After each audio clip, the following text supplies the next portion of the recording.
dar la palabra a la señora Nidia Arrobo. Ella es profesora en el Ecuador. Nidia, bienvenida.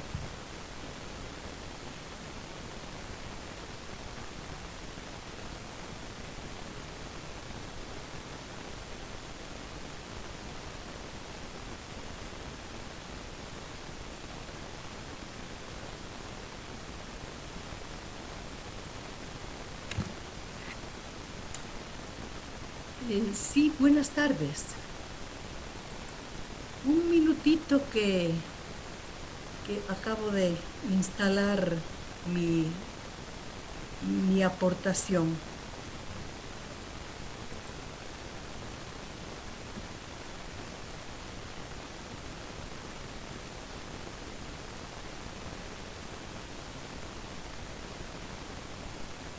Bueno, eh, en primer lugar, permítanme que agradezca y felicite tanto a Lilia Solano, entrañable amiga, y a todos ustedes quienes han dedicado los mejores esfuerzos para la realización de este histórico seminario internacional. Mi aportación le he puesto como título Construcción de una paz duradera desde los pueblos indígenas.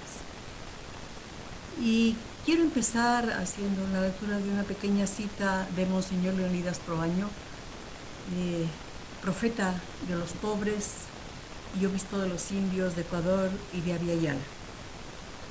Él nos dice: si por orden establecido entendemos el atropello al derecho de los indígenas a la tierra, a arrancársela, a empujarlos cada vez más al interior de la selva, para implantar allí empresas transnacionales que enriquecen a quienes ya son ricos, ese orden no da la paz, no da la tranquilidad, porque allí estamos viendo una injusticia permanente.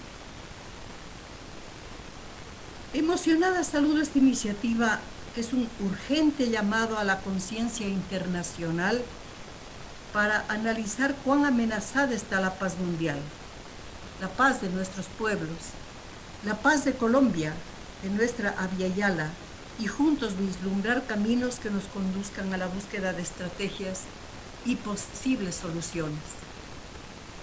Los pueblos de Colombia claman la paz. Y aquí estoy porque amo a los pueblos de Colombia, porque me duele Colombia, que desde hace décadas se desangra diariamente por esa cruenta e injusta guerra que constituye una espiral de muerte. Solidariamente me uno a ese clamor. Permítanme que en esta ocasión mi exposición sobre paz, ¿cuál paz que tenemos que encontrar?, la sustente a partir de mi experiencia de vida y trabajo de acompañamiento a los pueblos y nacionalidades indígenas de Ecuador, que desde hace más de 5 siglos, con tenacidad y sin tregua, luchan contra el sistema y la guerra impuestos, realidad que se ha naturalizado para todas las naciones originarias del continente. En mi exposición voy a tratar 2 puntos.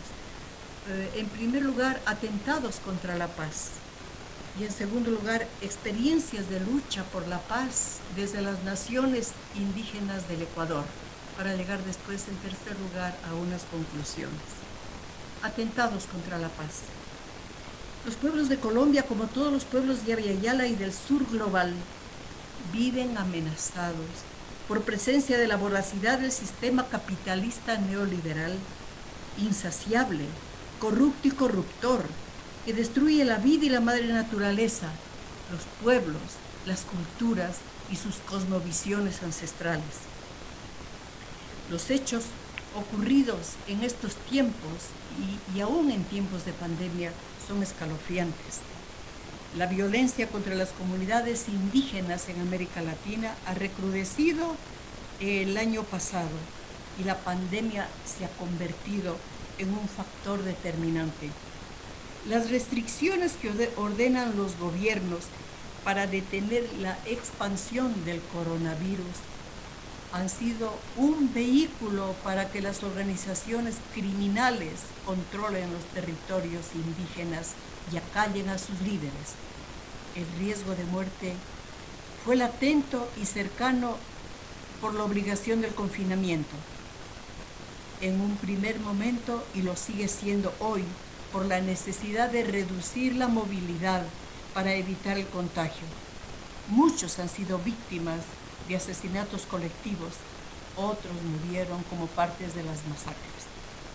Secularmente, desgraciadamente, los pueblos originarios han sido vistos como un estorbo para el progreso, entre comillas, para el florecimiento de economías tanto legales como ilegales.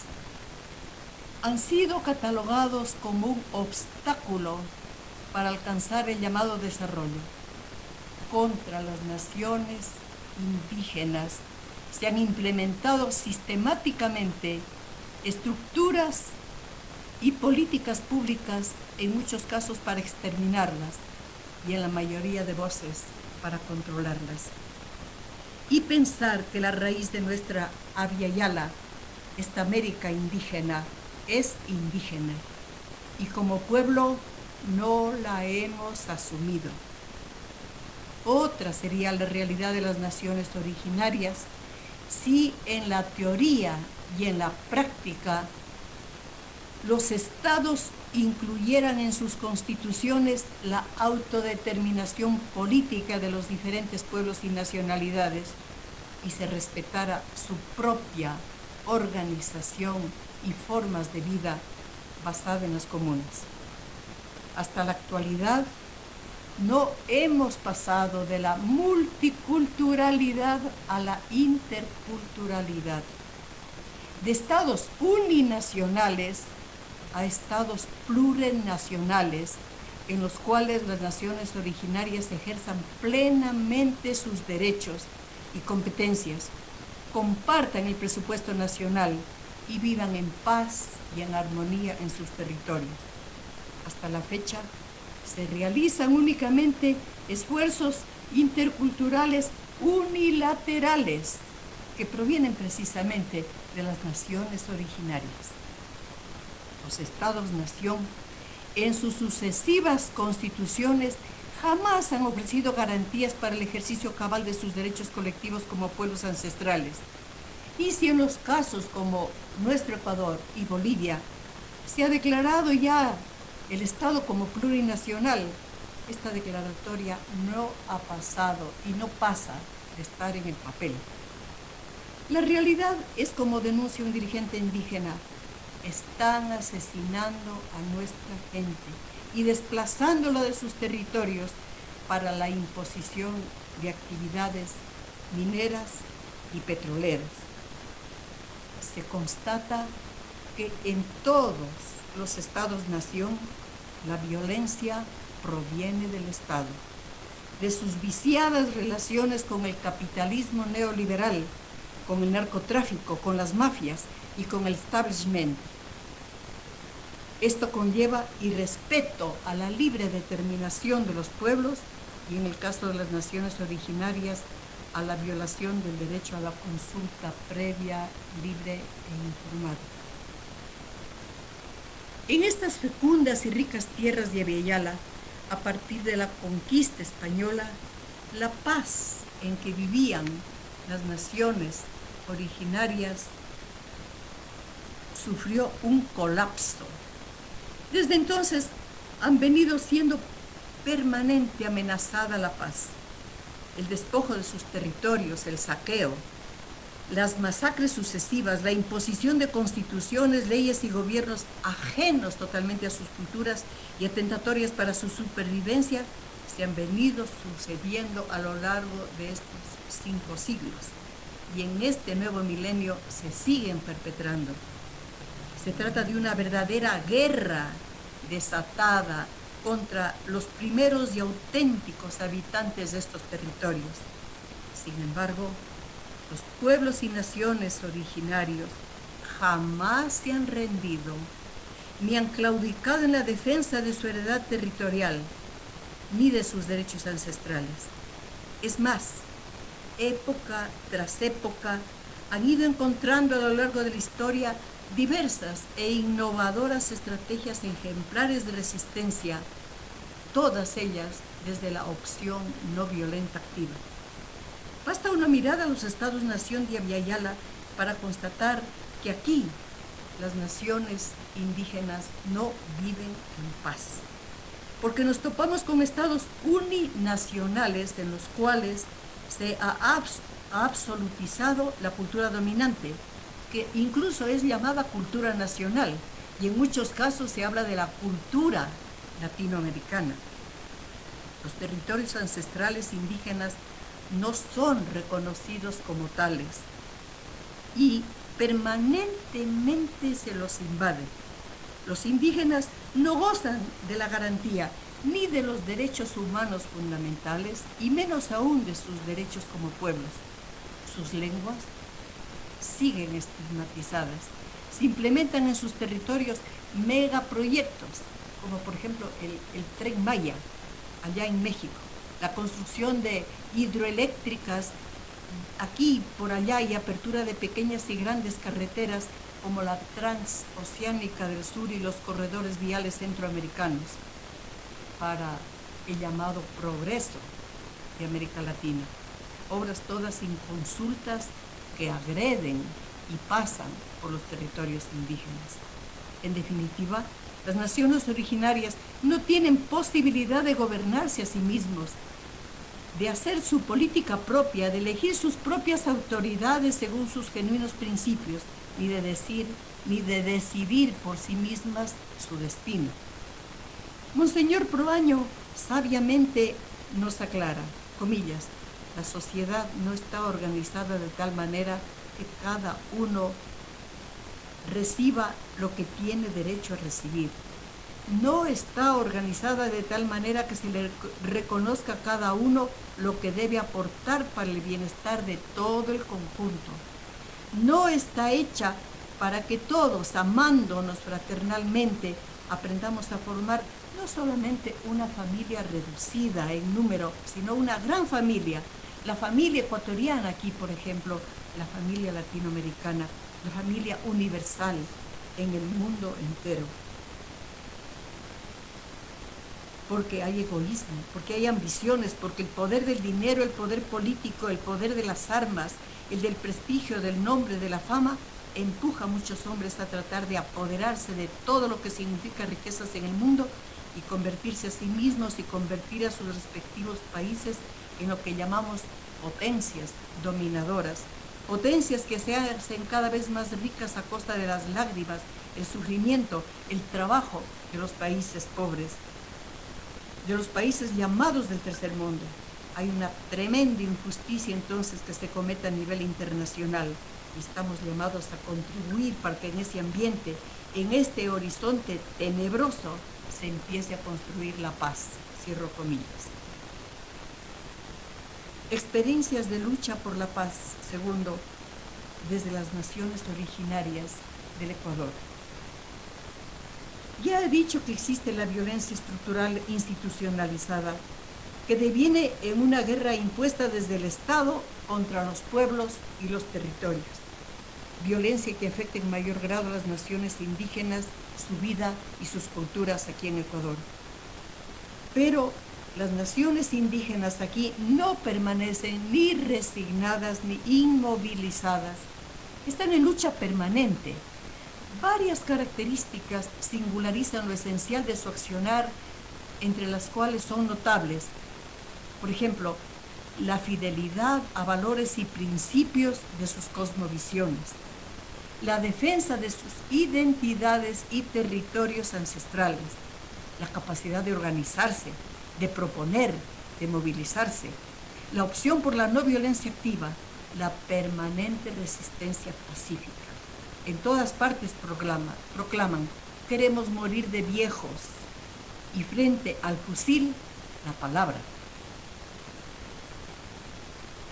Ejemplo de defensa de territorios e identidades ancestrales, traigo a colación la experiencia desde Arajuno.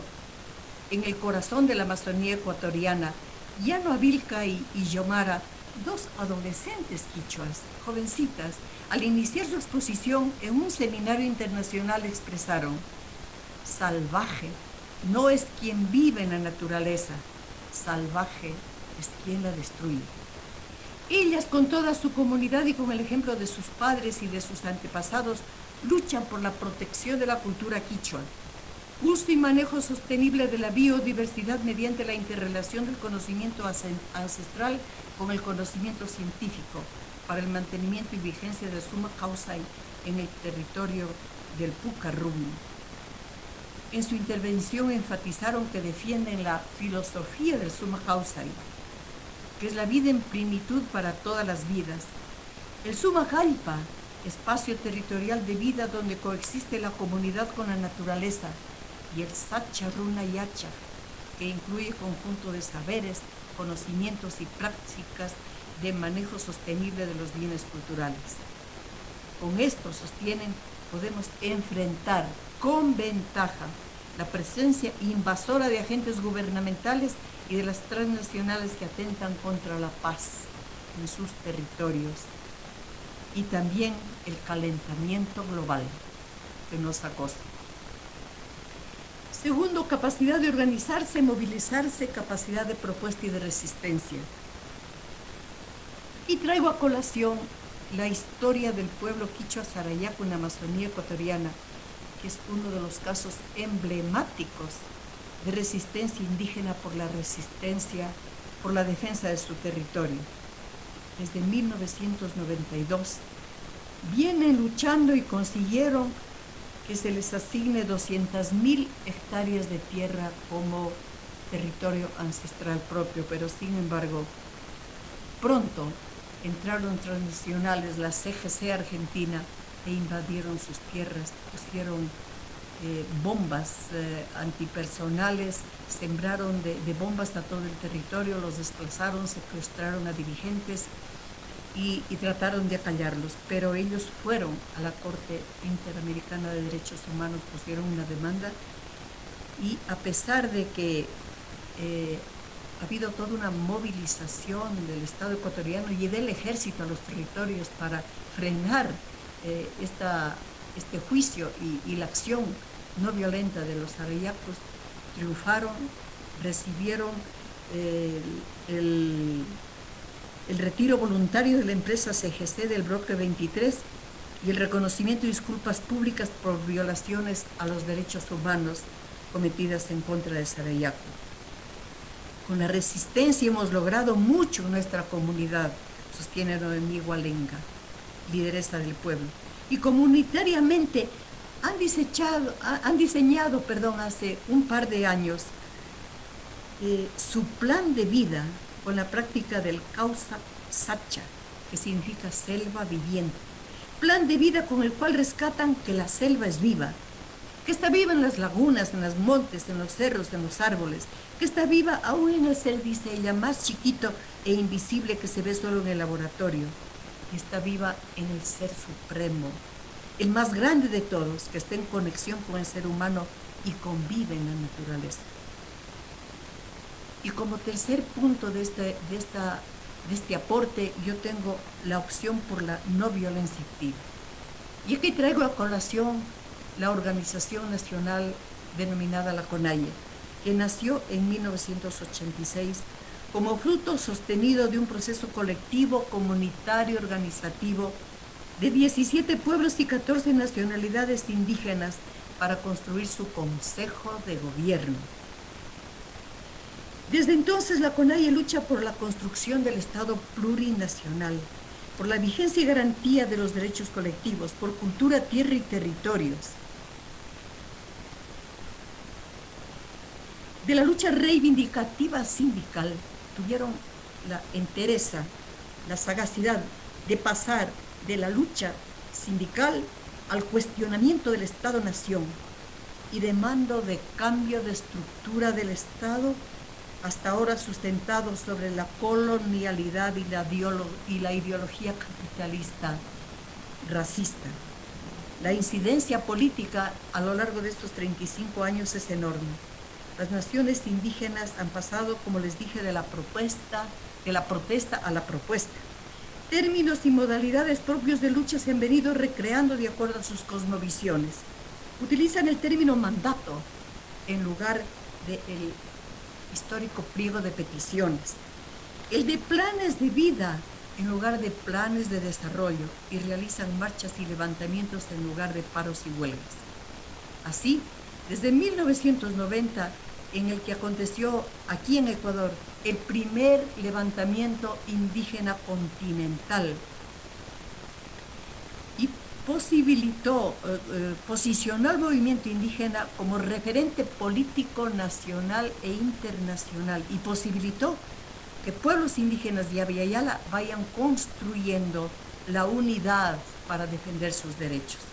Desde entonces se han venido sucediendo mandatos y levantamientos que han ido logrando no solo visibilizar la presencia de pueblos y nacionalidades al interior del Ecuador, sino que han ido arrancando pedazos de autonomía y de libertad al interior del Estado ecuatoriano. Hitos relevantes se han alcanzado, tales como la educación intercultural bilingüe, la celebración de los 500 años de resistencia indígena contra la fastuosa celebración de los 500 años del llamado descubrimiento de América. A lo largo de las décadas se han ido sucediendo la determinación y la legalización de territorios. Señora Lidia, un minuto, porfa, para que cierre, por favor. Bien, perdónenme, tengo tanto que comentarles al respecto que voy a pasar entonces de toda esta experiencia de lucha, de resistencia y de construcción de paz desde los pueblos a esbozar unas pocas conclusiones. De lo analizado, creo que puedo decir con Monseñor Romero, hay que cambiar de raíz todo el sistema. Este sistema no se aguanta, dice el Papa Francisco, y está clamando también él ahora desde el Vaticano. Digo yo que el poder político y económico nacional e internacional atenta contra las paz de los pueblos porque sostienen y defienden el statu quo, porque mantienen estructuras injustas y dictan políticas públicas para favorecer intereses y no garantizar derechos. Segundo, no se puede construir la convivencia pacífica entre los pueblos, y menos aún la paz, sin el reconocimiento de la otredad, donde pueblos, lenguas y culturas son minorizados, donde sus procesos organizativos pretenden ser manipulados, destruidos, en fin, donde las naciones originarias no pueden pasar de ser de naciones clandestinas a naciones con destino. Tercero, solamente cuando se establezca la justicia y la verdad en el mundo, en la sociedad, habrá una paz positiva, duradera y verdadera. 4. La ejemplar relación que las naciones originarias mantienen con la madre tierra, el comunitarismo, el antilucro, la mística y vivencia espiritual, la visión ética y estética de la naturaleza y de relaciones sociales, el summa causa, que es el Ubuntu africano, y en la filosofía china es vivir unidos en armonía bajo el cielo. Son valores capaces de construir comunidades de vida y de paz. Son capaces de salvarnos del capitalismo y del horror a la guerra. Quinto, Gandhi nos propone que seamos, entre comillas, artesanos de paz, donde cada ser humano puede ser un fermento eficaz con su estilo de vida cotidiana. Las grandes transformaciones no son fabricadas ni en escritorios ni en los despachos, sino por el pueblo. Sexto, la paz violentada por décadas en Colombia no puede alcanzarse porque en su tiempo, como sostuvo Gaitán, digo comillas, el gobierno colombiano tiene una metralla homicida para el pueblo y la rodilla puesta en tierra ante el oro americano. Y finalmente, invito a que todos asumamos un compromiso con la cultura de la paz. ¿Cómo vamos a cosechar la paz si sembramos guerra? En esta hora que vive Colombia, permítanme repetir con San Romero de América, comillas, en nombre de Dios, Pues, en nombre de este sufrido pueblo, cuyos lamentos suben hasta el cielo, cada día más tumultuosos, les suplico, les ruego, les ordeno, en nombre de Dios, cese la represión. Gracias por la oportunidad de participar, gracias por escuchar.